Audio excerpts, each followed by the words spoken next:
O seu caminho de volta. Como está seu coração em relação ao seu pai? Como está seu coração em relação à sua mãe? Como está seu coração em relação às pessoas que educaram você?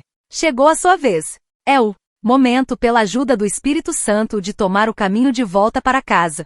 Fazer esse caminho, em primeiro lugar, significa reconhecer que há feridas em seu coração em relação aos seus pais. O texto de Hebreus destaca que um sentimento ruim em relação aos outros só tende a aumentar. Cuidem que ninguém se exclua da graça de Deus, que nenhuma raiz de amargura brote e cause perturbação, contaminando a muitos. Hebreus 12, 15a. Despeito do que o ditado diz, nem tudo o tempo é capaz de resolver. Há problemas que podem estar de tal forma enraizados nos relacionamentos que nem o tempo pode resolver. Não podemos simplesmente esquecê-los de uma hora para outra. Algumas marcas e feridas na área emocional podem nos acompanhar por toda a vida. Nos aconselhamentos que faço, é bastante comum pessoas contarem detalhes de situações que ocorreram há muitos anos. Contam com riqueza de detalhes, pois este é um dos poderes da amargura. A despeito do que o ditado diz, nem tudo o tempo é capaz de resolver. No texto de Hebreus 12.15, a palavra raiz refere-se a uma erva daninha capaz de crescer rapidamente e destruir um jardim. Esse texto demonstra o que acontece com nossos corações quando não conseguimos perdoar. Gradativamente, aquele sutil sentimento torna-se aparente e depois insustentável. Tenho aprendido que o processo da amargura acontece em algumas etapas. A primeira delas é o ressentimento. É um sentimento discreto, por vezes quase imperceptível. Contudo, exatamente como uma doença degenerativa, esse sentimento invisível aos poucos traz imobilidade. Na sequência, o rancor se desenvolve. Nele, a pessoa ofendida passa a remoer as imagens, as lembranças e os fatos. É o processo de ficar relembrando as feridas, não permitindo que elas deixem de doer. Nesse estágio, alguns mastigam a dor até que podem introduzi-la de uma forma ainda mais mortífera em sua alma. Esse é o estágio de tomar veneno e esperar que os outros morram. A próxima etapa é a pior, constituindo um grave estado emocional. O estágio do ódio. Eu definiria ódio como a capacidade de aprisionar alguém dentro de seu próprio coração. Alguém dominado pelo ódio é capaz de qualquer coisa, tanto no mundo interior quanto no exterior. Agora, imagine alguém dominado por este sentimento mortal em relação aos seus próprios pais. É preciso muito esforço para odiar alguém tão importante quanto nossos pais, pois isso é algo antinatural. Você se identifica com algum desses três estágios de ressentimento, rancor ou ódio? É preciso se livrar desse sentimento que tem trazido tantos males ao seu coração. Como vimos, cada estágio tem suas peculiaridades, porém todos, sem exceção, trazem paralisia e roubam coisas importantes de sua vida. Uma das posturas comuns que é assumida quando se está profundamente decepcionado com os pais é a que chamo de enfrentamento. O filho não mede palavras em relação aos pais, causando cisão e mal-estar. O convívio passa a ser inevitável e o desrespeito comum. Sem dúvida, há outra postura ainda mais agressiva, que é a retaliação ou a vingança. É a postura assumida de se viver para atingir negativamente os pais de alguma maneira. A busca do sucesso, por exemplo, pode estar ligada ao menosprezo do filho para com seus pais. Quantas vezes já ouvi declarações como: "Sabe, pastor, estudei e sempre fiquei entre os melhores para que meu pai engolisse as palavras de maldição que lançou sobre mim. Sou a filho, a menos querido, mas sou a mais bem-sucedido, Você já imaginou o peso de viver dessa forma? Muitos estão agora mesmo em seus limites. Encontram-se com seus corações feridos, galgando degraus em grandes corporações ou carreiras brilhantes, mas ruminando uma revolta interior por, segundo eles mesmos, não terem sido aceitos pelos pais de alguma maneira. Um dos maiores inimigos da humanidade é o seu orgulho. As Escrituras nos mostram um ponto extremamente importante.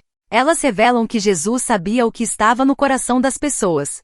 Mas Jesus não se confiava a eles, pois conhecia a todos. Não precisava que ninguém lhe desse testemunho a respeito do homem, pois ele bem sabia o que havia no homem. João 2, 24 e 25. Veja que cada detalhe da parábola narrada por Jesus possui implicações profundas, confrontadoras, reais e práticas. Aquele moço só decidiu retornar para a casa do pai quando se viu obrigado a disputar a comida com os porcos, pois a região em que estava passava por uma intensa fome. Portanto, a falta de dinheiro, situação pela qual passava já há algum tempo, não fora razão suficiente para que voltasse arrependido para os braços de seu pai. O que isso significa? Que um dos maiores inimigos da humanidade é o seu orgulho. Deus sabe exatamente como retirá-lo de nós, pois ele não compactua com esse sentimento. Ao ouvir sobre a reconciliação com seus pais, é possível que o seu eu já esteja gritando em seu coração.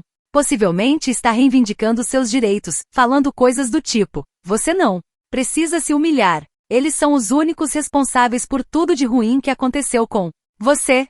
Há coisas que ultrapassam os limites do bom senso, e você deve deixar essas posturas de lado. Você já fez o que pôde, não tem mais jeito. É hora de cair em si, deixar o orgulho e admitir que você não é perfeito. E ainda admitir que agora você escreve sua própria história e que não deseja perpetuar o peso das situações mal resolvidas.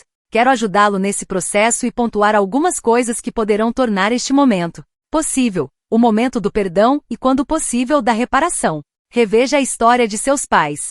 Nesta busca, muitas coisas lhe ficarão claras, tais como a forma como eles sofreram ou não tiveram as informações necessárias para educar os filhos de maneira eficiente. Tente encontrar coisas boas que seus pais fizeram e deixaram para você. Reveja a graça de Deus sobre sua vida. Você se lembra de onde Jesus o tirou das trevas para a sua maravilhosa luz?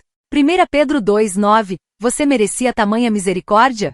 Certamente que não. Então, olhe para seus pais sob esta ótica. Foi isso que Jesus ensinou na oração conhecida como a oração do Pai Nosso. Perdoa as nossas dívidas, assim como perdoamos aos nossos devedores. Pois se perdoarem as ofensas uns dos outros, o Pai Celestial também lhes perdoará. Mas se não perdoarem uns aos outros, o Pai Celestial não lhes perdoará as ofensas. Mateus 6, do 12 ao 15. Só consegue perdoar quem se apropria do perdão do Deus Pai. Peça para que o Espírito Santo console o seu coração e comece um processo de cura e libertação em sua vida. Convido-o a procurar um lugar com maior privacidade para um tempo de reflexão. Quero ajudá-lo a identificar o lugar onde você ficou preso em relação aos seus pais. O lugar da violência, do abuso, dos episódios de descaso ou da indiferença que prenderam suas emoções em relação a seus pais. Por exemplo, há pessoas que tardiamente receberam a notícia de que são filhos adotivos. O trauma pode ser tão grande que aquela pessoa fica presa no momento da revelação daquela notícia tardia. Neste ou em outros casos, se for preciso, feche os olhos. Identifique qual o lugar de sua dor. Peça a Jesus que retire você desse ambiente. Independentemente de quando aquilo aconteceu, sinta a sua saída do lugar específico de cativeiro. Quando Jesus nos tira desses calabouços, é dali que de fato o caminho de volta para casa se inicia. Tudo começa no seu coração, para que depois Deus haja em relação ao coração dos outros que fazem parte da sua história.